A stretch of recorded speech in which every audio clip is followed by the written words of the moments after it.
네, 안녕하세요. 저는 금요안전국에 근무하고 있는 박재현 과장이라고 합니다. 오늘 금요광장에서는 최근 우리나라의 금융안정 상황 평가라는 주제로 진행하도록 하겠습니다.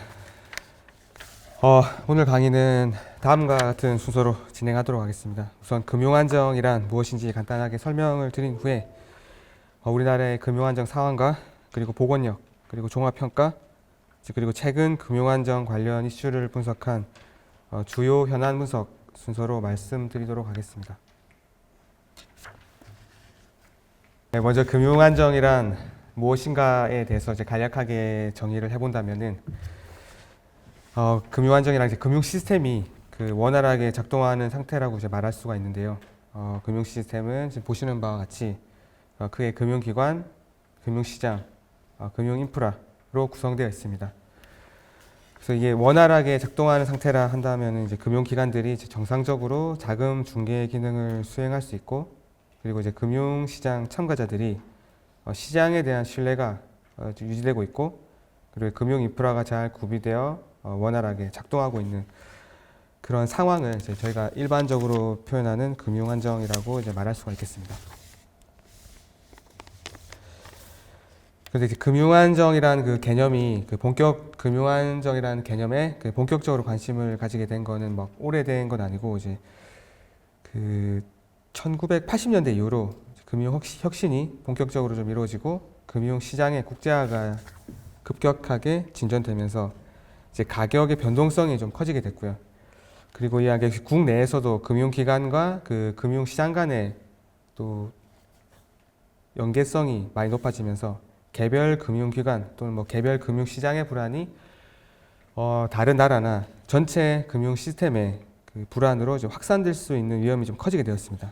실제로 중남미 매체 위기나 아시아 외환 위기, 그리고 이제 글로벌 금융 위기 같은 이제 금융 시스템 불안 사례가 좀 계속해서 좀 발생을 해왔고, 이제 그때 발생했던 불안이 다른 나라로까지 이제 전이되는 경우가 많이 이제 있었기 때문에 그 이후로 금융 안정이 이제 정책 당국의 주요 관심사가 좀 되어 왔습니다. 특히 이제 글로벌 금융 위기 같은 경우에는 저희가 가장 금융 시스템이 발달했다라고 하는 미국에서 이제 시작됐다는 점에서 일단 금융 위기 자체가 어떤 시스템도 안전하지 않다라는 그런 경각심을 좀 심어주게 되었습니다.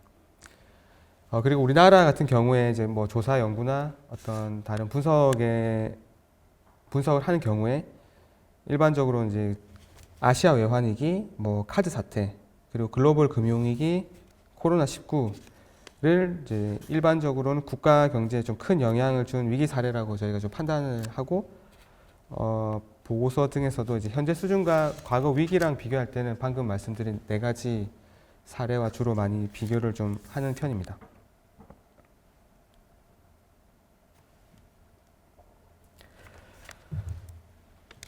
그리고 이제 현재 거시 건전성 정책, 금융안정 정책은 글로벌 금융 위기 이후에 조금 구체화되었다라고 이제 말씀드릴 수가 있는데요.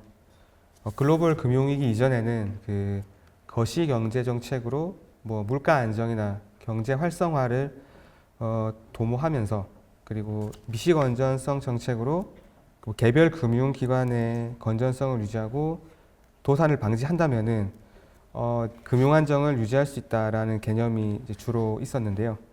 그래서 당시에 이제 중앙은행 같은 경우에는 위기 시에 최종 대부자 역할로 사후적인 수습에 조금 충실했고, 그리고 자산 가격 변동에도 이제 직접적인 대응을 많이 하지 않는, 직접적인 대응을 자제하는 분위기가 좀 지배적이었습니다.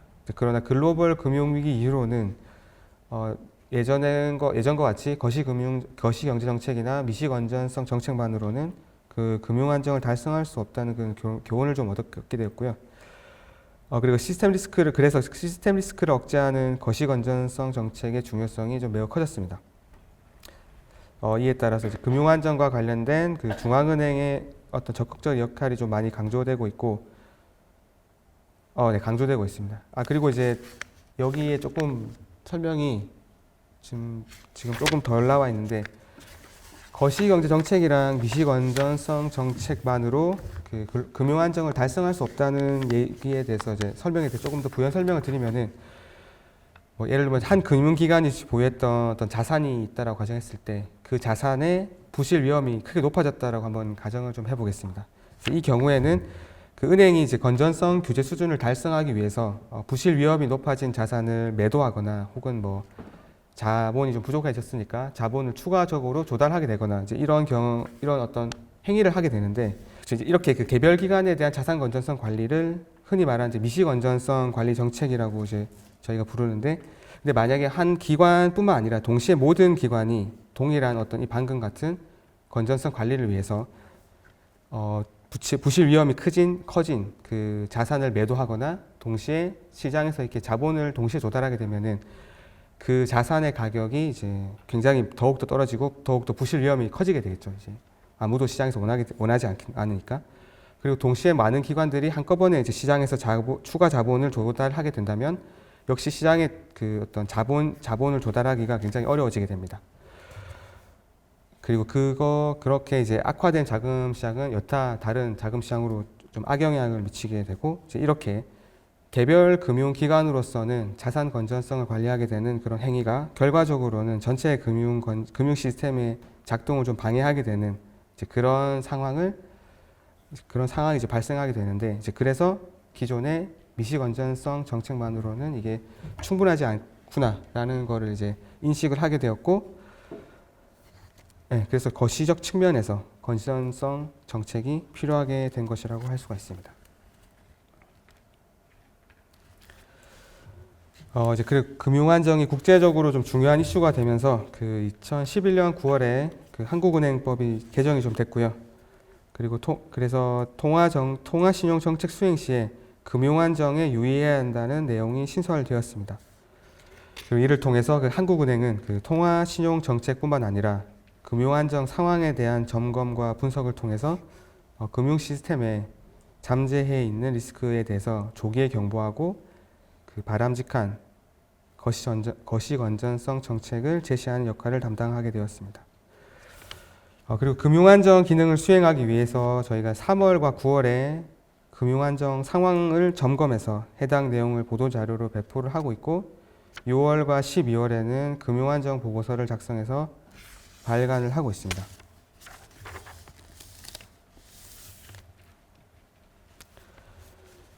예, 지금까지 이제 간략하게 금융안정의 정의와 한국은행의 역할을 좀 말씀을 드렸고요. 다음으로는 이번 금요강좌의 주제인 현재 우리나라의 금융안정 상황에 대해서 설명을 드리겠습니다. 다루게 될 금융안정 상황 파트에서는 현재 우리나라 금융 시스템 내에 그 취약한 부분이 있는지를 좀 살펴볼 예정인데요. 이제 물론 뭐 금융 시스템 내에 이제 취약한 부분이 있다고 해서 바로 뭐 위기가 온다거나 이제 문제가 발생하는 건 아닌데 대내외의 어떤 그 충격이나 불안이 발생했을 때 상대적으로 그 취약한 부분에서 먼저 문제가 발생할 가능성이 높기 때문에 네, 그렇게 취약한 부분이 어딘지를 식별하는 것이 이제 매우 중요합니다. 그래서 금융안정 보고서에서는 금융 시스템 내 취약성을 확인하기 위해서 신용시장과 자산시장 그리고 금융기관의 건전성, 그 자본 유출입 상황 등에 대해서 분석을 하고 있습니다. 먼저 전반적인 금융안정 상황을 먼저 말씀을 드리겠습니다. 최근에 연준의 긴축 기조가 곧 종료될 거라는 기대가 좀 커지면서 금리가 현재 하락하고 있고 주가도 이제 올 하반기 기준으로 말씀드리는 건데요. 금리가 이제 장기 금리가 좀 하락을 하고 있고 그리고 이제 주가는 좀 반등하고 있는 그래서 지금까지 어떤 경제에 영향을 많이 미치고 있던 그 통화 긴축의 영향이 많이 축소되는 모습을 보이고 있습니다. 그렇지만 그 금리 수준이 일단 높기 때문에 현재 그 신용 리스크가 동시에 좀 커지고 있는 모습으로 현재 보이고 있습니다. 금융시장의 단기적인 안정 상황을 종합적으로 보여주는 금융 불안 지수는 2023년 11월 기준으로 19.3 정도를 유지하고 있는데요. 이제 그림에서 볼 수 있듯이 12를 넣으면 주의 단계라고 할 수 있고 24를 넣으면 위기 단계라고 할 수 있는데요. 이게 과거랑 조금 차이가 나는데 최근에 이제 이 시계열을 조금 그 개편하면서 어떤 주의 단계나 위험 단계가 과거랑 조금 더 변경이 되었습니다. 큰 틀에서 뭐 큰 차이는 없고요.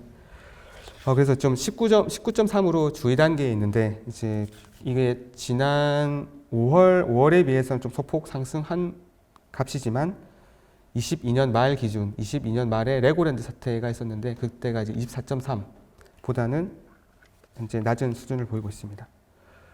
그리고 중장기적 관점에서 금융 시스템의 취약성을 측정하는 금융 취약성 지수는 2023년 3, 4분기 기준으로 41.5로 이제 계속 하락세를 보이고 있는데요. 이제 장기 평균에 많이 근접했지만 여전히 그 장기 평균을 상회하고 있고, 그리고 이제 하락하는 그 속도도 지금 뭐 그림에서는 뚜렷하게 안 보일 수 있는데 약간씩 좀 둔화되고 있습니다. 금융 취약성 지수가 이렇게 하락한다는 말이 이제 저희가 금융 취약성 지수 자체가 금융 시스템 내에 중장기적 관점에서 금융 시스템 내에 잠재하고 있는 어떤 리스크 수준을 말하고 있는데, 이런 잠재적인 취약성이 조금 그 감소하고 있다라고 해석할 수 있고요. 그래도 이제 다 하반기 중에 뭐 조금 뉴스에서 보셨을 수 있는데 그 주택 담보 대출이 조금 늘면서 민간 신용이 이제 예상보다 조금 더 느리게 둔화되고 있다는 것 때문에 금융 취약성 지수의 하락폭도 조금 하락세가 둔화되고 있는 모습입니다. 만약에 중장기적 시스템 관점에서 이제 그 만약 민간 신용 증가세가 계속 된다라고 한다면은 중장기적 취약성 관점에서 잠재적인 어떤 취약성이 좀 커질 수가 있고, 그리고 이제 향후의 가계의 소비 여력도 좀 제약할 수 있는 요인일 수가 있습니다.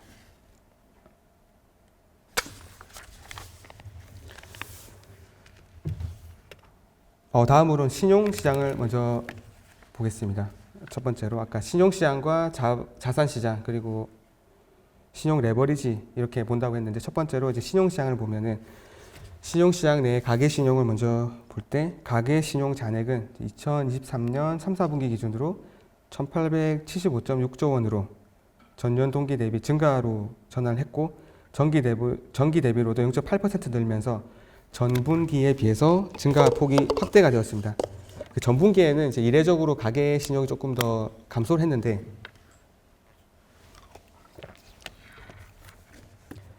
다시 이제 증가로 좀 전환을 한 상태입니다.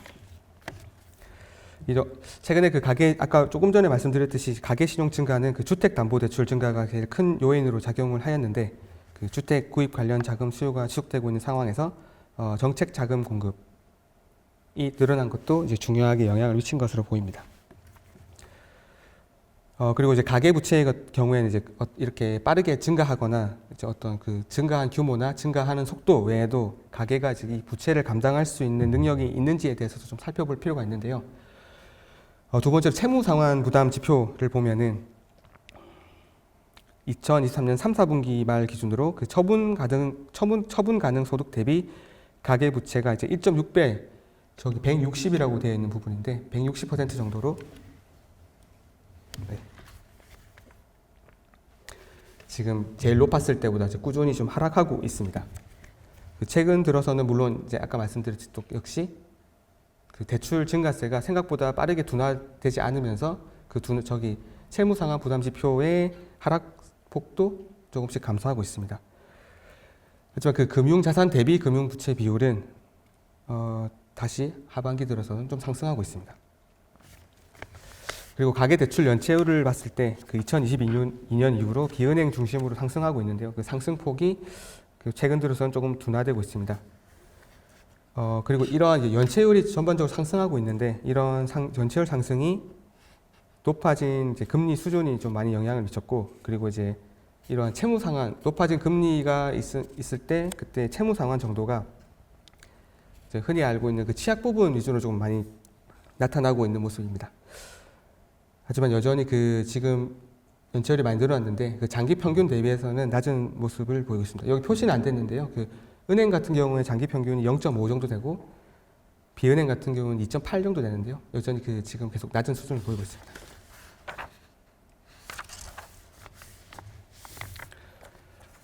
가계 신용 다음으로 이제 기업 신용에 대해서 살펴보겠습니다. 기업 대출은 전년 동기 6.3% 증가하면서 증가세가 계속되고 있긴 하지만 증가세가 좀 둔화되고 있습니다. 그렇지만 기업의 수익성이 좀 저하되고 이자 지급 능력이 좀 약화되고 있다는 부분이 현재 지금 나타나고 있는 모습인데 2023년 상반기 중 상장 기업의 매출액 증가율은 이제 마이너스 3.1%로 이제 전기전자나 석유화학 등 저희 이제 주력 제조업 업종의 어떤 업황 부진이 많이 영향을 끼쳤습니다.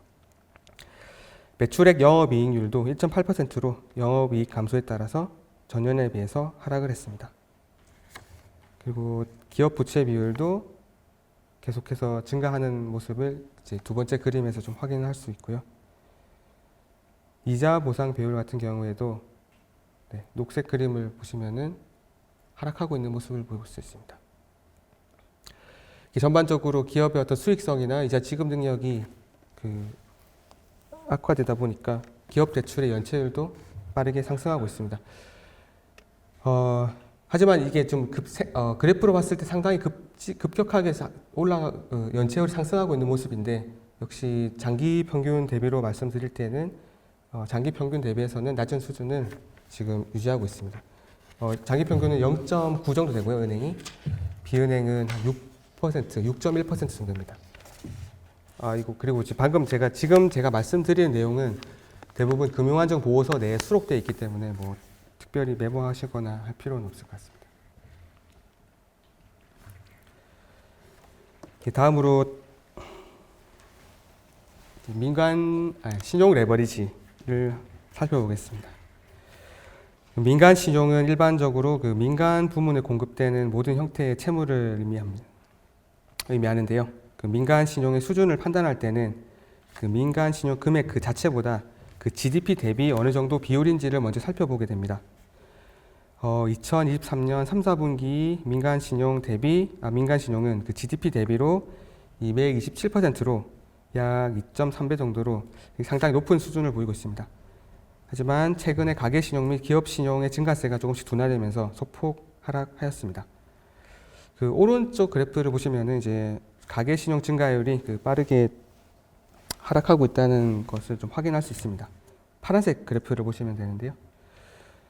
민간 신용 레버리지 자체는 이제 6개월 전에 비해서 계속 상승하고 있는 모습이고요.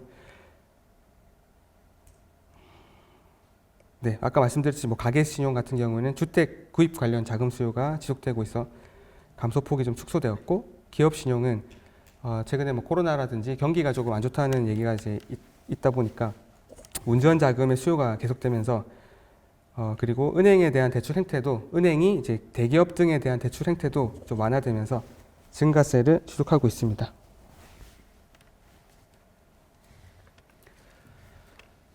다음으로는 이제 자산 시장에 대해서 말씀드리겠습니다. 자산 시장은 채권 시장, 주식 시장, 그리고 부동산 시장으로 나누어 살펴보도록 하겠습니다. 먼저 채권 시장입니다. 장기 시장 금리가 금년 하반기 중에 가파르게 상승하였는데 이 부분에는 이제 두 가지 이유가 좀 작용을 했습니다. 첫 번째로 미국 경제가 이제 성장이 너무 이제 견조한 모습을 보이면서 미 연준이 통화 긴축 장기화가 될 것 같다. 통화 긴축이 생각보다 장기화 될 것 같다라는 그런 이제 내용이 좀 부각이 됐던 측면이 있었고요.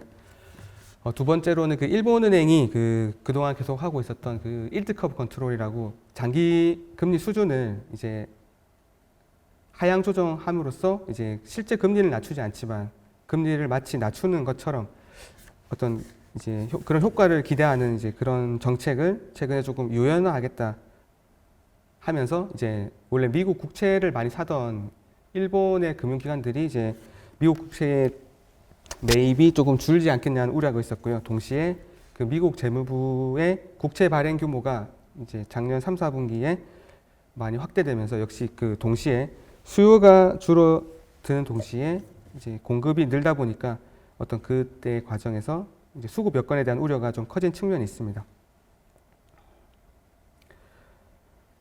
채권 가격이 떨어지면 이제 채권 금리가 상승하게 되니까요. 이제 그래서 저기 중간에 주황색으로 급격하게 솟았던 부분들이 이제 그런 현상이 일어났던 시기고요. 그리고 11월 근데 이후로는 이제 전반적으로 아시겠지만 FOMC에서 그 완화적인 통화 정책에 대한 어떤 발표가 좀 있었고, 그리고 이제 고용이나 물가 지표가 생각보다 예상에 부합하게 나오면서 금리 이제 인상 기조가 좀 조기라기보다는 이제 종료가 되지 않겠나 하는 그런 기대가 좀 형성되었고, 그리고 미 재무부도 이제 그 국채 발행 속도를 조절하면서 그런 국채 금리가 이제 빠르게 하락을 했습니다. 그리고 이제 다음에 회사채 시종 스프레드 같은 경우에는 그 회사채와 국고채 간의 금리 차이를 말하는데요. 이제 기업의 신용 위험이라고 볼 수가 있겠습니다. 그리고 그런 회사채 시종 스프레드는 10월 중에 장기 금리가 급등하면서 이제 위험 회피 심리가 좀 강화되면서 소폭 확대되었는데 11월 들어서는 장기 금리가 하락하면서 소폭 축소되었습니다. 이게 큰 뭐 변동이 있지만 잘 보이진 않는데 그냥 작은 움직임으로서 이렇게 그러한 움직임이 좀 있었다라는 걸 보시면 될 것 같습니다. 주식시장입니다. 주가가 이제 7월이나 8월 중에 주요국의 이제 경기 연착륙이 될 거다라는 전망이나 그건 상승 요인으로 작용했고, 그 다음에 이제 미국의 신용등급 강등이나 중국 부동산 기업 파산 우려, 이제 이런 부분들은 좀 하락 요인으로 작용을 한 거죠. 이제 이런 상승 하락 요인이 좀 겹치면서 좀 등락을 하는 모습이 있었고, 그 11월 이후로는 그 반도체 업황 개선 기대가 형성되고, 그 미 고용 지표가 둔화되면서 긴축 우려가 완화되고, 그래서 이제 주식시장에서는 좀 긍정적으로 작용을 했고, 그래서 상당폭 반등하였습니다. 주가 수익 비율은 그 기업의 예상 이익이 이제 증가했지만, 뭐 전기차 수요 둔화 전망 등으로 2차 전지 관련 종목 중심으로 좀 하락세를 보이면서 11월 현재로서는 지금 11월 기준으로 11.1배까지 낮아졌고요. 11.1배는 장기 평균보다는 조금 높은 수준입니다. 주가 순자산 비율도 뭐 주가가 하락했으니까 조금 하락했습니다. 다음으로는 부동산 시장입니다. 주택 매매 가격이 그 연초에 그 정부의 그 부동산 경착륙에 대응하는 그런 정책에 좀 힘입어서 올해 초에 잠깐 이제 상승세를 좀 보인 적이 있었죠. 작년 초, 2023년 초에 이제 잠깐 있었고, 상승세라기보다는 이제 어떤 하락세가 회복되는 그 과정이 있었고요. 그 4, 4분기 들어서는 그 대출 금리도 높아지고 이제 정부의 가계대출 관리도 좀 강화되면서 어떤 회복세가 좀 많이 둔화가 되었습니다. 그리고 주택 매매 가격 같은 경우에는 실제 시간 가격에 조금 후행하는 경향이 있는데, 현재 그 주택 시장 가격은 전월 대비 좀 하락으로 전환을 한 상태입니다. 작년 하반기에는 이제 역시 지금 설명이 조금 꼬였는데, 지금 그래프상으로 파란색 실선을 보시면은 작년 하반기에는 이제 양수가 돼 있죠. 이때는 주택 가격이 좀 상승했던 구간인데, 2022년 하반기부터 2023년 상반기까지 굉장히 빠르게 주택 가격이 좀 하락을 했다가 2023년 하반기 들어서 정부의 어떤 그 경착륙에 대응하는 그런 정책으로 인해서 일시적으로 그 부동산 가격이 조금 상승했다가 이제 지금은 다시 그 상승 폭이 둔화되었고, 지금 하락으로 전환을 한 상태입니다. 그런데 이제 매매 가격과 다르게 이제 전월세 가격 같은 경우에는 계속 상승하는 이제 형태가 지속되고 있는데, 주택 매매 가격 상승률은 최근 들어서 지금 하락으로 전환했는데, 전월세 가격은 지금 계속 상승세를 보이고 있는 게 뭐 이제 그냥 뭐 직관적으로 생각했을 때 주택 매매 가격이 좀 주택 시장이 안 좋다 보니까 당연히 이제 어떤 매매 수요보다는 임대 수요가 커지고 있다라고 이제 해석할 수 있겠습니다. 수도권 같은 경우에는 작년 7, 8월 중에 상승 전환했고, 5대 광역시는 10월, 8개 도 지역은 이제 8, 9월 중 상승 전환을 하고 그 뒤로 계속해서 상승세를 보이고 있습니다.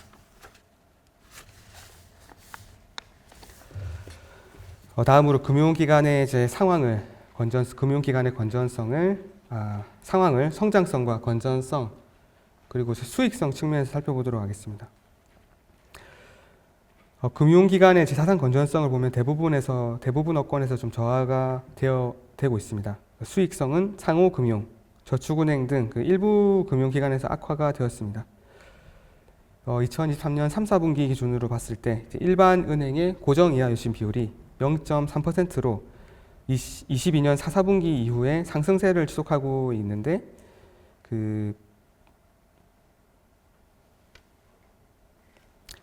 비은행 같은 경우에 이제 여전사를 제외한 나머지 기관에서 계속 또 상승을 하고 있습니다. 특히 이제 저축은행 같은 경우에 이제 고정이하 유심 비율이 좀 높은 수준을 보이고 있는데요. 그리고 상호금융도 지금 상당히 높은 수준입니다. 총 자산 이익률은 일반은행이 0.68%로 전년 동기 대비 소폭 개선되었습니다.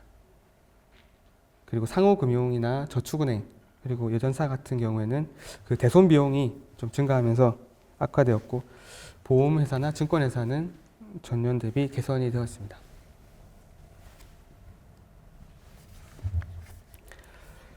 다음으로 자본 유출입 상황을 살펴보겠습니다. 우리나라는 자본시장에서 그 외국인 투자 어떤 비중이 높기 때문에 그 자본 유출입에 상당히 좀 그 유의를 좀 해야 되는데요. 먼저 외국인 주식 투자 자금의 경우에는 하반기 들어서는 계속해서 이제 순유출이 지속되다가 11월 이후에 전반적인 어떤 시장 전망이 개선되면서 순유입으로 전환을 하였습니다. 연중으로는 주식 채권 모두 순유입 상태입니다. 약간 동일한 얘기를 좀 반복하고 있는데 11월 이후에는 이제 미 연준의 그 통화 긴축 장기화 우려가 좀 완화가 되었고 그 전까지 계속 이스라엘이나 하마스 간의 어떤 충돌이 지정학적 리스크로 많이 이제 부각되었었는데 이런 부분들이 최근 들어서 좀 많이 완화된 측면을 적용했습니다.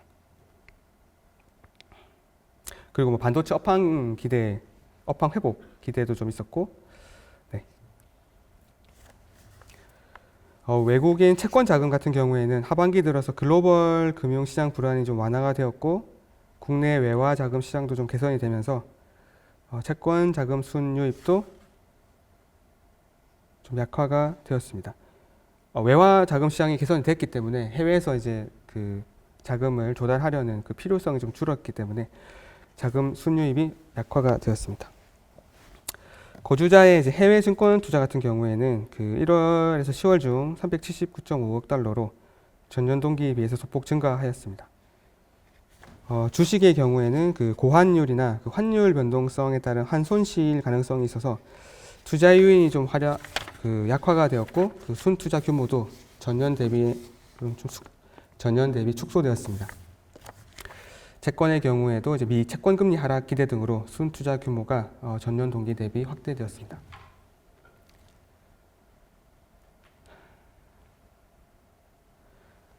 다음으로는 그 대내외 충격을 감내할 수 있는 능력을 의미하는 금융 시스템 복원력에 대해서 설명드리겠습니다. 여기에서는 그 금융기관의 이제 건전성과 우리나라의 대외 지급 능력, 금융시장 인프라 등에 대해서 좀 살펴보도록 하겠습니다. 먼저 일반은행의 복원력을 먼저 살펴보겠습니다. 23년 1, 4분기 기준으로 그 자기자본 비율과 유동성 비율이 감독 기준을 이제 크게 상회하고 있어서 복원력은 양호한 모습입니다. 빨간색 점선이 이제 감독 기준을 의미하고요. 오른쪽 그림에서 파란색과 빨간색 점선이 그 감독 기준입니다. 그래서 자본 비율이나 유동성 커버리지 비율이 어떤 감독 기준을 크게 상회하고 있음을 확인할 수 있습니다. 비은행 금융기관의 경우에도 그 복원력이 각 업권별로는 좀 변동의 방향이 좀 차이가 있는데 방향이라기보다는 어떤 정도의 차이가 있는데 모든 업권에서 역시 그 감독 수준을 큰 폭으로 좀 상회를 하고 있는 모습입니다. 2, 4분기 말 보험회사에 이제 원래 이제 보험회사 같은 경우에는 RBC 비율을 썼는데 이제 KICS라고 좀 회계 기준이 좀 변동이 됐고요. 그런 바뀐 기준으로 보더라도 큰 차이는 없습니다만은 그래서 바뀐 지급 여력 비율로 봤을 때도 다소 개선이 되었습니다.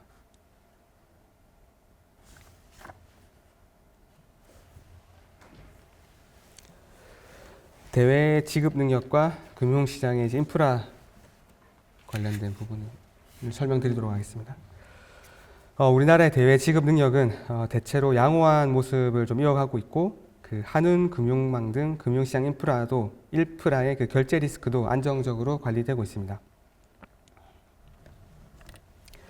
우리나라의 그 순대외 채권을 봤을 때 이제 2023년 3, 4분기 말 기준 3,527억 달러로 6개월 전보다 이제 소폭 35억 달러 정도 감소를 하였으나, 그 감소세가 이제 둔화가 되었고, 외환 보유액도 11월 기준으로 이제 4,170억 달러로 6월 말과 비슷한 수준을 유지하고 있습니다. 그리고 이제 한은 금융망 참가 기관의 이제 결제 유동성 확보 수준을 나타내는 그 일중 당좌 대출 한도 최대 소진율 및 자금 이체 지시 대기 비율은 2023년 3, 4분기 중에는 21%와 4.8%로 안정된 수준을 유지하였습니다. 마감 시간대 결제 집중률도 3, 4분기 중 52%로 전년 동기 대비 소폭 상승했습니다.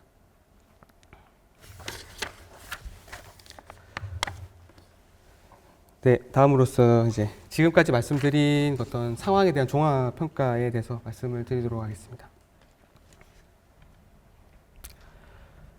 우리나라의 금융 시스템은 그 아까 이제 신용 레버리지 하반기 중에 이제 어떤 주택 자금 대출이 많이 늘면서 또 민간 신용이 좀 많이 확대가 되었는데, 그런 민간 신용 확대에도 불구하고 금융기관의 복원력과 대외 지급 능력이 양호하고 전반적으로 안정된 모습을 유지하였습니다.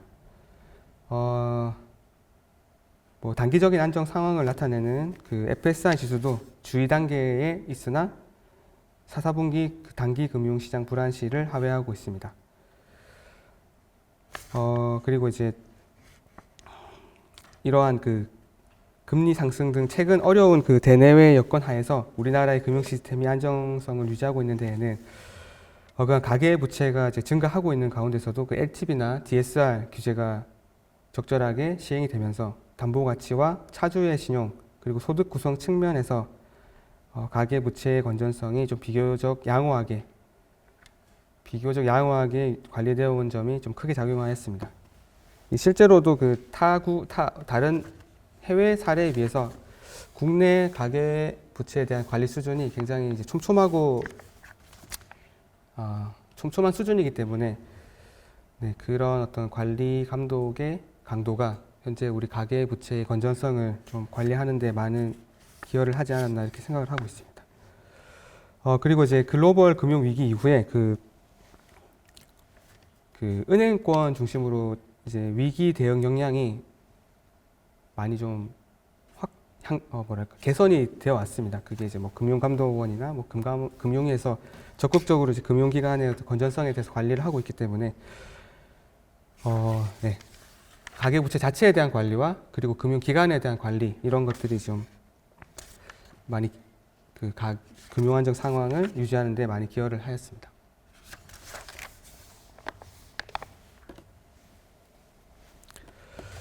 그리고 이제 앞서 분석한 어떤 각 시장별 그 잠재한 취약성을 조금 다시 정리를 해보면은 첫 번째로는 그 신용시장에서 그 민간 신용이 이제 상당히 높은 수준에 있다는 점을 들 수가 있습니다. 그래서 만약에 경기 회복세가 저희가 좀 뒷받침해주지 않는다면은 그 가계나 기업의 어떤 상환 능력에 그 부정적인 영향이 있을 수 있을 것으로 보고 있습니다. 그래서 이제 이 부분에 대해서는 뭐 가계 대출의 어떤 가계 신용이나 기업 신용의 좀 관리를 통해서 점진적으로 그 하향안정화하도록 좀 노력할 필요가 있고, 기업 신용 유도했습니다. 뭐 이걸 조금 더 자세히 말씀드리면 가계 신용 같은 경우에는 DSR 최근에 뭐 계속 얘기가 나오고 있는데 뭐 DSR 적용 범위를 확대한다든지 뭐 변동금리 대출에 대한 스트레스 DSR 도입 등 뭐 이렇게 이제 다양하게 좀 논의가 되고 있는 그런 이제 제도들이 있는데 뭐 이런 것들이 좀 차질 없이 시행될 필요가 있고, 기업 신용 같은 경우에는 그동안에 부동산업 관련 어떤 대출이 상당히 많이 늘었는데요. 이제 특정 섹터에 자금이 많이 몰리게 되면 당연히 이제 좀 자금의 효율이 떨어지게 되기 때문에 효율적인 자원 배분 측면에서도 이제 특정 산업에 너무 많이 집중되지 않도록 좀 관리를 할 필요가 있겠습니다. 두 번째로는 자산 시장에서는 이제 자산 가격의 그 변동성이 상당히 지금 높아져 있다는 점을 들 수가 있습니다. 최근에 그 통화정책 기조에 대한 기대가 변화가 되었고, 지정학적 리스크가 계속 변하고 있고, 그리고 주식시장에 이제 이에 따라 주식시장의 변동성이 좀 커지고 있고, 그리고 부동산 시장도 그 금리가 이제 높은 수준에 있는 데다가 최근에 또 정부의 가계대출 관리 정책이 좀 발표가 되면서 부진한 모습을 좀 보이고 있습니다. 이에 따라서 이렇게 어떤 전반적인 자산 시장의 좀 불확실성이 확대되고 좀 변동성이 커지는 모습인데, 사실 이쪽 부분에서는 대책이라는 게 특별히 있을 수가 없지만, 이제 그나마 최근에 이슈가 되고 있는 이제 PF 대출 같은 경우에는 부실 사업장을 빠르게 정리를 좀 하는 방향으로 질서 있는 정리, 정부가 지금 말하고 있는 그 질서 있는 정리가 차질 없이 진행될 필요가 있겠습니다. 마지막으로 금융기관의 경우 대부분의 업권에서 자본 비율이 규제 수준을 상회하고 있어서 현재로서는 그 양호한 복원력 수준을 유지하고 있는 것으로 평가됩니다.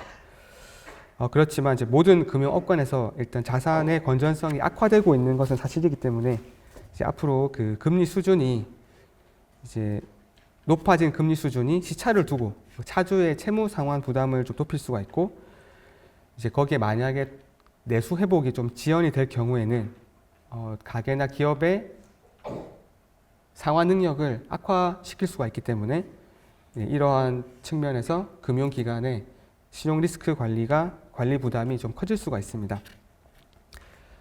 그래서 이제 이러한 부분에 대응하기 위해서는 이제 대출 자산의 신용 리스크가 확대될 상황에 대비하여 대손 충당금을 추가 적립하고 그 자본을 확충함으로써 손실 흡수 능력을 제고할 필요가 있겠습니다.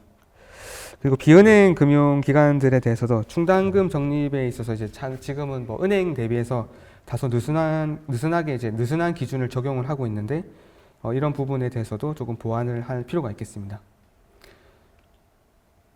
기본적으로 이제 같은 기준을 적용하기가 어려운 게 이제 은행 같은 경우에는 1금융권이라고 부르니까 이제 상대적으로 신용도가 높은 어떤 차주를 많이 이제 취급을 하게 되고, 2금융권이나 다른 이제 비은행 금융권 같은 경우에는 조금 이제 신용도가 낮은 어떤 차주들을 많이 취급할 수밖에 없기 때문에 동일한 기준으로 이제 자산 건전성에 대한 감독 기준을 좀 적용하기가 어려운데, 이제 그럼에도 불구하고 이제 그런 부분에 대해서도 조금 관리를 해 나갈 필요가 있다. 그렇게 지금 보고 있습니다.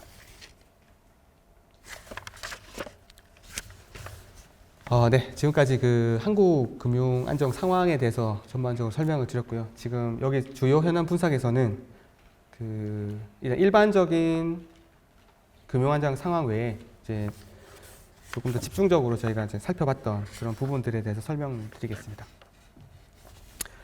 첫 번째 현안은 최근 기업 신용 확대 관련 리스크 점검 및 정책적 시사점입니다.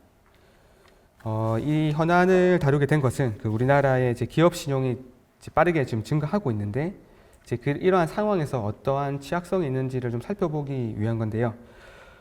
코로나19 이후로 기업 대출 및 채권 등이 이제 큰 폭으로 좀 증가했는데, 명목 GDP 대비 기업 신용 비율이 2023년 2사분기 말 124%로 이제 역대 가장 높은 수준을 지금 보이고 있습니다. 제가 발표 서두에 저희가 과거 위기와 비교했을 때 이제 보통은 IMF나 아시아 외환위기나 금융위기, 이제 코로나 이럴 때랑 좀 많이 비교한다라고 말씀을 드렸는데, 보통 일반적으로 비교를 하게 되면은 그런 세 케이스랑 비교를 하게 되면은 이제 외환 위기, 저희 IMF라고 하죠. IMF 위기에 대비해서 이제 심각한 경우는 이제 사실 굉장히 드물거든요. 이제 그런 측면에서 이제 기업 신용 비율이 이제 그때보다 높다는 측면에 조금 저희가 착안해서 그럼 이 부분에 대해서는 조금 생각보다 조금 더 깊게 살펴볼 필요가 있겠다라고 이제 한 어떤 그 다루게 된 이제 이유를 지금 이 그래프에서 좀 볼 수가 있습니다.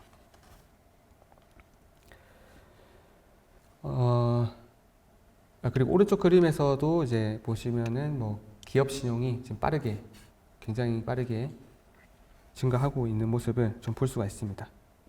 뭐 은행보다는 비은행이 좀 많이 늘었고요. 그 다음에 대기업보다는 그 중소기업 대출을 중심으로 많이 늘었습니다.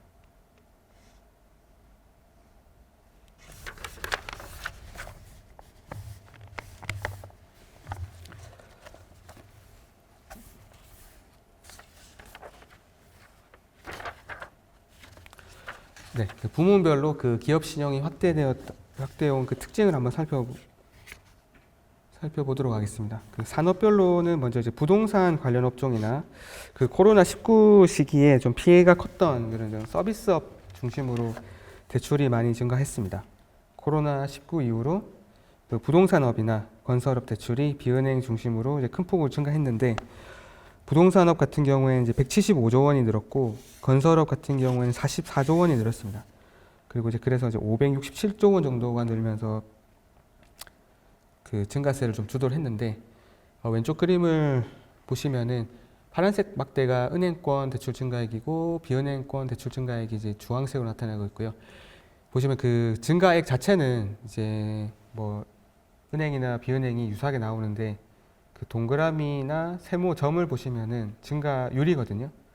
대부분의 업종에서 비은행 쪽의 증가율이 상당히 높게 나타나고 있습니다. 이 말은 뭐 기존의 은행보다 비은행의 대출 잔액이 적었지만 현재 증가 폭은 비슷하게 나타났다는 이제 의미인데, 그래서 그 비은행을 중심으로 조금 그 기업 신용이 많이 확대되어 왔다라고 볼 수 있겠습니다. 그리고 잔존 그 만기별로 대출과 잔액을 한번 보면은 2023년 3, 4분기 말 기준 향후 1년 이내 만기가 도래하는 단기 대출이 그 은행권 기업 대출의 67%를 차지하고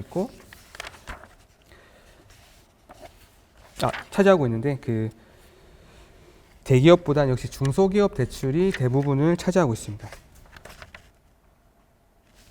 그 채권의 경우에도 잔존 만기 1년 이하 단기물 비중이 23.1%에서 37.4%로 이제 크게 증가를 하였습니다.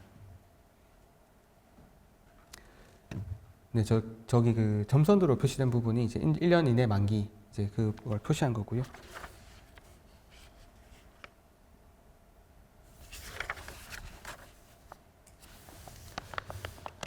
다음으로는 그 기업 신용의 그 차주의 그 신용 상태별 차입금의 분포를 한번 살펴봤습니다. 뭐 규모가 이제 늘어났는데, 이제 그 규모가 이제 뭐 늘어났는데 뭐 그 자체가 중요하다기보다는 어떤 그 늘어난 규모의 이제 회수 가능성을 살펴보는 것이 굉장히 중요하기 때문에, 네, 코로나19 그 이후로 이제 기업 신용이 이제 빠르게 이제 확대가 되었는데, 그래서 그 차주 기업이 이익과 자산을 활용하여 그 차입금 상환이 가능한지 여부에 따라서 뭐 늘어났지만 나쁘지 않다, 늘어났지만 위험하다, 이렇게 이제 판단을 질적으로 좀 평가를 할 수 있는 질적으로 좀 평가를 할 수 있는데, 먼저 그 이익을 활용한 상환 능력 측면에서는 조금 뭐 좋아지지 않았다, 나빠졌다라고 볼 수가 있겠습니다. 여기 이자 보상 배율을 보면은 0배 미만이나 0에서 1배를 저희가 이제 취약기업이라고 저희가 일단 뭐 흔히 쓰는 말이 아니라 이제 이 보고서 내에서 취약기업이라고 저희가 판단하고 그렇게 정의를 하고, 이제 그 비중을 좀 차입금 기준으로 비중을 좀 살펴보니까 2022년까지 32.8% 뭐 수준을 보이던 어떤 그 이자 보상 배율 기준 취약기업의 대출 비중이 57.1%로 상당히 높아진 상태이고, 중소기업 같은 경우에도 취약기업의 비중이 계속해서 하락을 해오다가 작년 상반기에는 상당히 높아진 상태입니다. 뭐 이 이제 이렇게 된 이유는 뭐 여러 가지가 있겠지만 이제 전기전자 등 주력 업종의 업황이 좀 많이 부진한 모습을 보이면서 그 적자 기업이 좀 늘어난 게 많이 좀 영향을 미쳤고요. 뭐 적자 기업이 늘다 보니까 영배 미만으로 지금 다 포함이 됐겠죠. 그런 기업들이. 그래서 그런 기업들이 이제 저희 기준으로는 뭐 취약 기업이라고 이제 분류가 되었는데 뭐 실제로 취약하다는 의미는 아니고 이제 이러한 기준으로 봤을 때 좀 취약한 부분이구나라고 이제 볼 수가 있겠습니다. 그리고 이제 자산 기반으로 이제 상환 능력이 취약한 기업을 좀 살펴보겠습니다. 이제 자산 기반으로 본다면 뭐 자산을 팔아서 부채를 갚을 수 있는가 뭐 이런 개념으로 보면 되는데 지금 비중이 뭐 대기업과 중소기업에서 조금 다르게 나타나고 있긴 하지만 대기업 같은 경우에도 23년 상반기 들어서 조금 하락을 했고 중소기업 같은 경우에는 꾸준히 잘 하락을 하고 있습니다. 그래서 자산을 어떤 기준으로 봤을 때 상환 능력은 조금 개선이 되었다. 이제 그런 측면에서의 차입금 분포의 어떤 건전성 정도는 좀 개선이 되었다라고 볼 수 있겠습니다. 그리고 이제 이런 이익이나 자산뿐만 아니라 이제 차입금 의존도라든지 그 평균 차입 비용 이제 이런 측면을 종합적으로 고려해서 이제 종합적인 상환 능력을 본 거죠. 그런 종합적인 상환 능력을 봤을 때 재무 건전성은 개선이 되고 있다라고 볼 수가 있겠습니다. 신용 등급이 낮은 투기 등급 기업의 차입금 비중이 이제 대기업과 중소기업 모두 이렇게 좀 낮아지는 모습을 확인할 수가 있고, 그 부실 위험 기업의 차입금 비중도 코로나19 이후 하락 추세를 지속하고 있습니다. 부실 위험 기업은 여기 그림에 나타나지 않은데, 요거는 그 기업의 대차 대조표 변수를 이제 그 확률 추정 모형, 뭐 로짓을 쓴 걸로 제가 기억을 합니다. 그 모형으로 이제 향후 1년 내 부도 확률을 추정을 해봤을 때 5% 이상 그 부도가 날 것 같다. 현재 상황에 비춰봤을 때 향후 1년 내에 부도가 날 확률이 5% 이상이다라고 판단하는 그런 기업들이 그림에는 없는데 뭐 그렇게 봤을 때도 전반적으로는 개선이 되고 있다. 개선이 되고 있는 상황으로 판단을 하고 있습니다.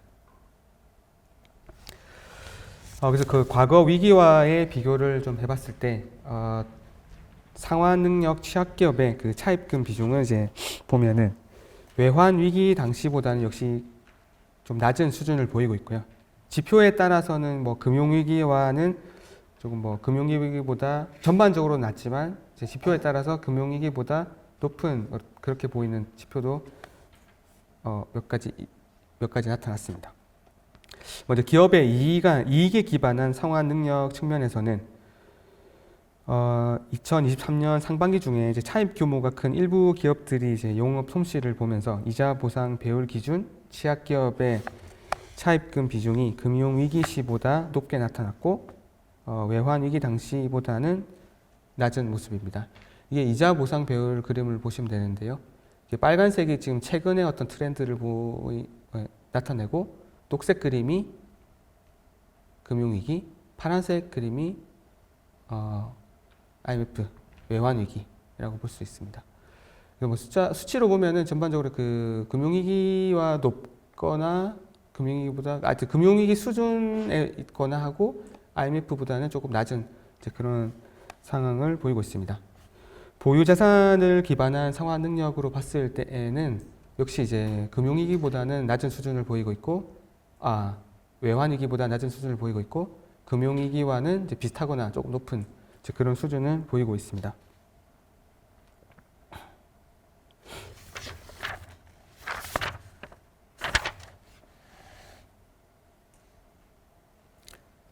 유동 비율이 이제 조금 생소하실 수 있는데, 그 향후 1년 이내에 이제 상환이 이제 필요한 부채보다 유동 자산을 적게 보유한 비율, 그러니까 이제 향후 1년 내 상환해야 되는 금액과 지금 갖고 있는 유동 자산의 비율이 이제 유동 비율인데요.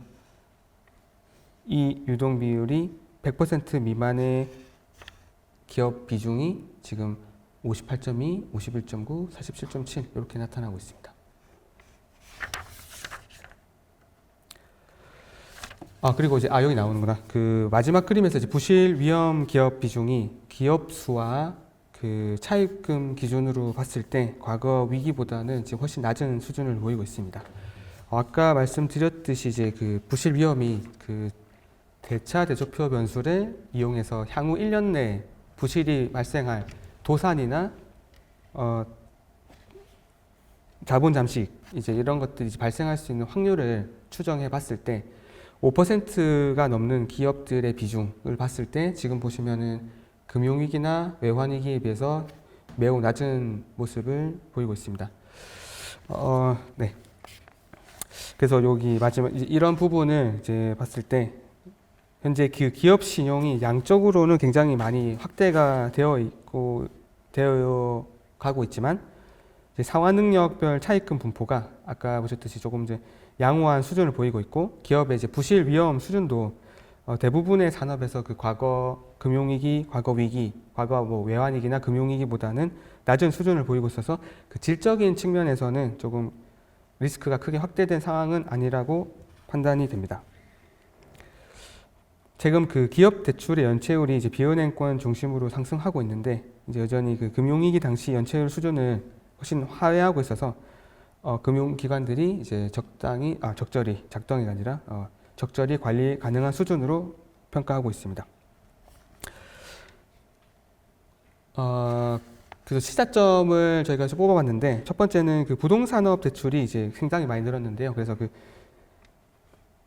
자원 배분의 효율성 측면에서 특정 산업에 너무 자원이 공급되지 않도록 과도한 신용이 공급되지 않도록 적절히 규제할 필요가 있고 역시 현재 계속해서 취약성이 좀 부각되고 있는 부동산 PF를 신속하게 정리를 할 필요가 있겠습니다.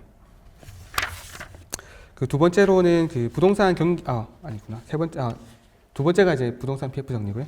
세 번째가 그 일단 금리 수준이 기존보다 상당히 높아져 있기 때문에 기존에 비해서 어떤 이런 금리 수준이 이제 계속해서 높아진 상황에서는 그 기업의 대출이나 채권의 어떤 상환 리스크가 좀 높아질 수 있기 때문에 정책 당국에서 그 어떤 일시적으로 이제 조금 유동성 문제를 겪는 기업에 대해서는 좀 선별적으로 지원할 필요가 있고 계속 사업이 불가능한 어떤 기업에 대해서는 구조조정을 좀 유도할 필요가 있겠습니다. 두 번째로는 그 은행 및 비은행 예금 취급 기관의 주요 리스크 점검입니다. 이제 일반적으로 그 예금 취급 기관은 이제 은행과 그 비은행 두 개로 나눠지고 있는데 이제 은행 같은 경우에는 그 뭐 은행이나 예금 취급 기관과 그렇지 않은 기관의 차이는 그 예금으로 자금을 조달해서 대출을 통해서 운용을 한다라는 특징을 갖고 있어서 뭐 일반적으로 증권회사처럼 그 자금을 시장으로부터 조달해야 되는 그런 금융기관에 비해서는 상대적으로 좀 리스크가 적다라고 저희가 평가를 해 왔습니다. 일반적으로. 그런데 이제 최근에 그 금리 수준이 좀 높게 지속되는 과정에서 잠재 리스크가 조금씩 부각되고 있는데 이 파트에서는 그 잠재 리스크가 무엇인지 이제 어떻게 대응하면 될지 이제 거기에 대해서 한번 살펴봤습니다. 먼저 그 예금 취급 기관의 그 자금 조달 측면 한번 살펴보면요. 이제 최근에 금리가 많이 올랐는데 이 과정에서 예금 금리를 많이 이제 높게 제시를 하면서 어떤 예금 수신 경쟁이 많이 좀 치열해졌습니다. 특히 뭐 상호금융, 이제 저축은행이나 상호금융 쪽에서 막 큰 폭으로 많이 증가를 했는데 이제 그런 측면에서 현재의 상황은 그 예금 수신 경쟁이 상당히 좀 높아진 것으로 저희가 보고 있습니다.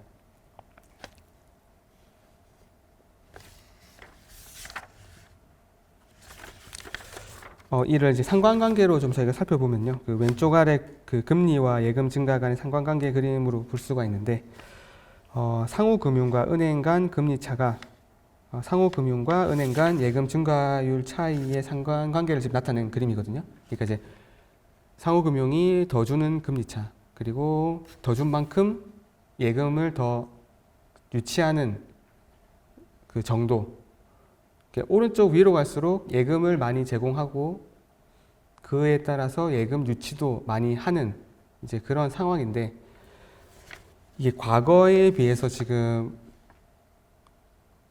그 예금 금리를 많이 주면 예금 유치가 많이 된다는 그림이거든요.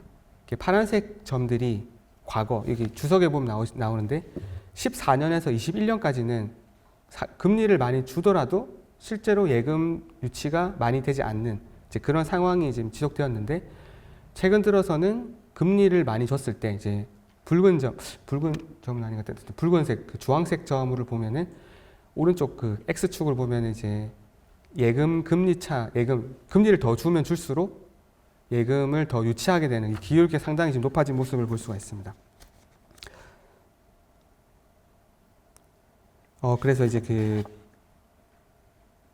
그래서 이제 지금 상호금융이나 저축은행에서 금리를 많이 주고, 그래서 그를 통해서 예금을 많이 유치를 하다 보니까 지금 예금 점유율이 이제 상호금융이나 저축은행 쪽에서 많이 늘었고, 그리고 이제 HHI라고 뭐 그냥 집중도라고 볼 수 있는데요.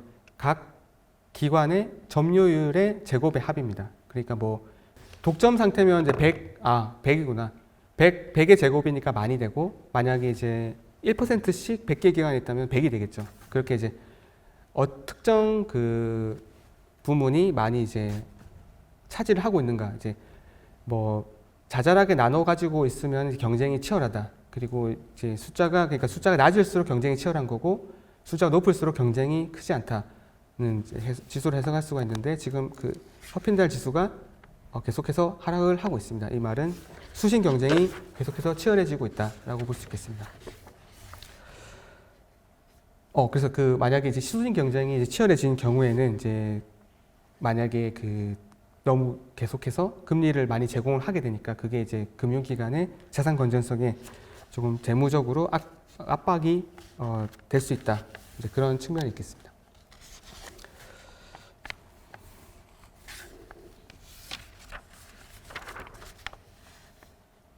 그 자금 조달 행태의 또 다른 특징이 만기가 조금 집중되고, 예금 만기가 단기화되고 있고, 그에 따라서 이제 어떤 만기의 집중도가 지금 높아지고 있는 모습인데요. 이제 왼쪽의 그림을 보시면은 그 은행에 비해서 그 상호금융이나 그 비은행에서 그 만기가 집중되거나 단기화되는 모습이 좀 두드러지게 나타나고 있습니다. 그 왼쪽 그림을 보시면 6개월 이하 그 만기 예금이 크게 늘어났는데, 그게 지금 은행보다는 상호금융에서 조금 뚜렷하게 나타나고 있다는 점을 좀 확인할 수 있고, 근데 이렇게 되는 이유가 이제 금리 상승기에 이제 가계가 단기 예금 상품을 좀 선호를 하기도 하고, 그리고 금융기관들도 이제 너무 장기 예금을 받았을 때 어떤 그 리스크를 감당하기가 쉽지 않기 때문에 좀 단기 만기 상품으로 좀 유도하고 있는 그런 경향이 좀 있기 때문인 것으로 좀 보고 있습니다.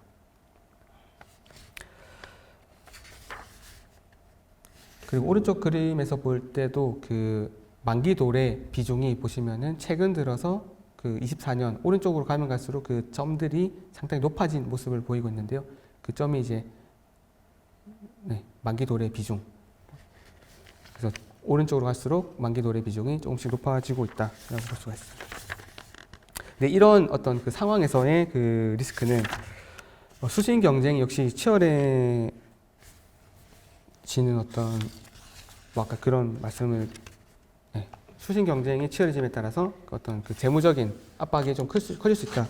왜냐하면 단기화되다 보니까 특정 만기가 이제 돌아오면서 대규모 자금이 빠져나갈 수가 있고, 그럼 그때 이제 대규모 자금의 유출을 막기 위해서 이제 조금 더 다시 또 수신 경쟁에 뛰어들어야 되기 때문에 어떤 금융기관의 재무적인 그 어떤 압박이 될 수 있다는 측면이 있습니다.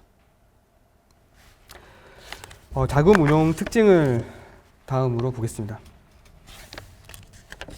그 자금 운용 특징을 보면은 그 20년 상반기 이후로 그 부동산 담보 대출과 그 기업 대출에서의 비은행 비중이 커졌습니다. 비은행 쪽 비중이 전반적으로 커졌다라고 볼 수 있는데, 주택담보대출과 비주택담보대출에서 차지하는 비은행 비중이 그 21.6과 34.9%로 2020년 1, 4분기 말 대비 이제 2.4%포인트 그리고 1.6%포인트 정도 늘었습니다. 비은행 이제 기업 대출 규모도 지금 151조 원에서 323.9조 원으로 2배 이상 늘어서 그 비중도 상당히 높아진 상태고요. 이렇게 그 뭐 기업 대출이 늘었다는 것 자체가 저희가 뭐 나쁘게 보는 건 아니고, 이제 기업의 생산적인 활동을 지원하는 측면에서는 그 금융중개기관의 역할의 어떤 당연한 결과라고 볼 수가 있는데, 이게 여러 번 반복되는 이슈긴 한데, 이제 특정 부문에 많이 이제 그 집중이 되다 보니까 이제 그런 측면에서는 좀 유의할 필요가 있겠습니다.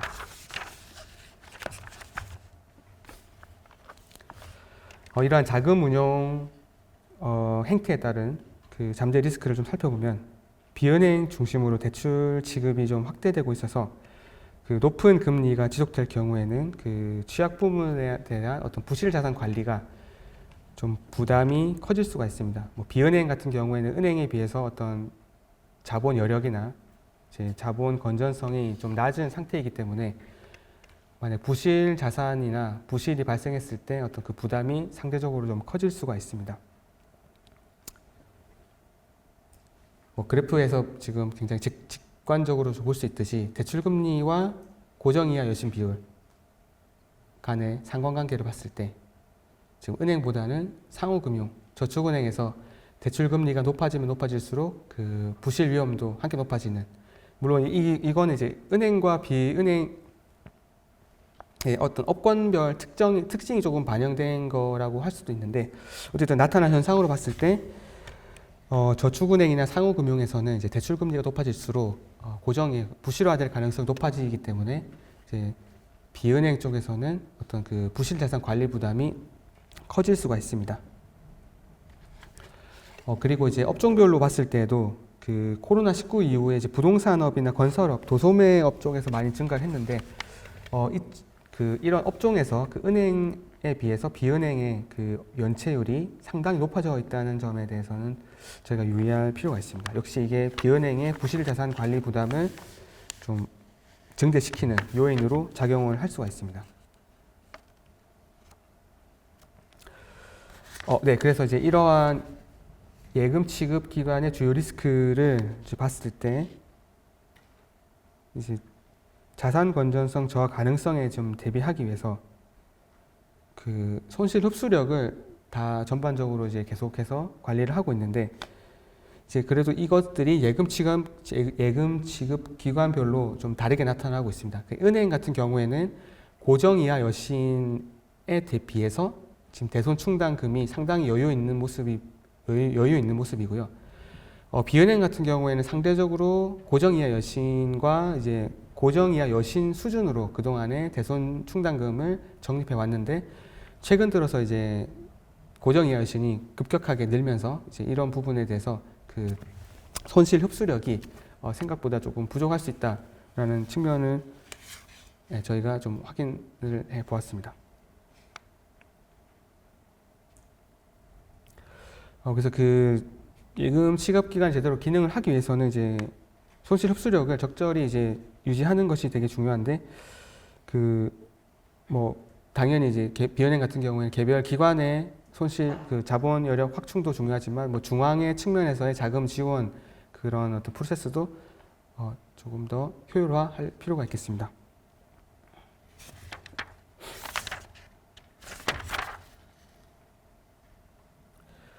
그리고 최근 부동산 경기가 좀 불확실성이 높은 상태에서 그 부실 자산의 그 매각을 통한 이제 관리에 소극적으로 좀 임할 때에는 만약에 부실 규모가 향후에 좀 확대될 수가 있기 때문에, 이런 부분에서도 좀 저희가 비은행 예금 취급 기관의 이제 어떤 시사점을 중에 하나라고 좀 보고 있고, 그리고 은행 같은 경우에는 올해부터 이제 경기 대응 완충 자본 적립을 좀 하도록 하고 있는데, 이런 부분에 대해서도